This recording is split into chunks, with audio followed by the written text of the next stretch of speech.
I think one of the most striking things that leaders in Greater Manchester, whether we're talking about politicians or business leaders, should be worrying about is the position of young people in relation to the rest of the population. This has changed radically in the last 10 years. It's not only young unemployed people or people without qualifications. It's young people born in the 1980s as a group in their 20s now, have been worse hit by the recession than any other age group.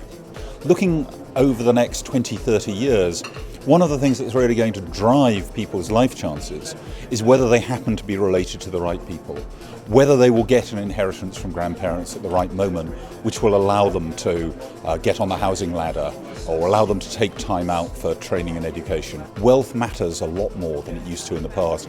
So I think that's something that will drive us through for the next generation, which we didn't have to worry about so much in the post-war years. I think whilst we're seeing, through the leaders a great deal of focus on economic growth and what we're bringing to Manchester and the Great Northern Powerhouse, I think many pockets of our communities, particularly those invisible communities, are really suffering. I think leaders in Greater Manchester should be concerned around the inequalities around religion and belief, because very often the voice of people of faith is excluded, and where people of faith are consulted, it tends to be the dominant religions that are consulted, Christianity and Islam. I think the issues that leaders should be concerned about in terms of inequality should be around diversity and representation, and looking at how people can be recruited to positions of sort of power-making areas, really. Leaders in Greater Manchester should look to improve the quality and the volume of social housing as a priority, and also look at transport gaps that exist where the metro link and bus services may affect people's ability to get to work and the like. To address inequalities, I would like to see leaders in Greater Manchester work much more closely, not just with educational establishments in terms of research, but also with practitioners.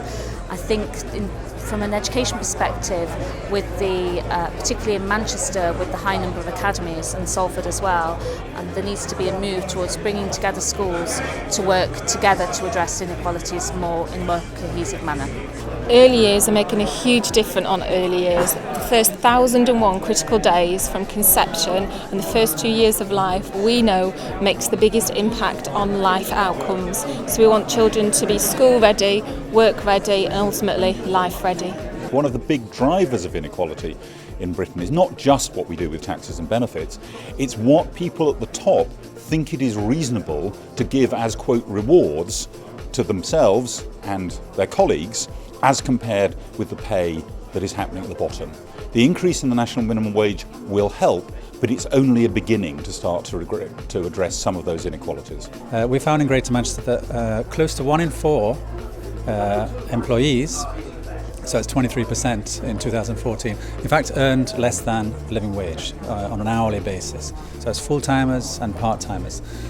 So that's quite striking, and it's higher than the national average of 21%. Workers in these different low-wage jobs need to have some greater protection so that they're able to ask for better rights and better pay. And at the moment they don't. There's still sort of a culture of fear in many segments of the labour market, and people put up with far too much. So that means that it might be that trade unions are brought back into the pay bargaining environment on a more formal footing, and that might be seen by some leaders as a welcome change, because of course it's through trade union action that we benefit from many of the good terms and conditions of employment we have today.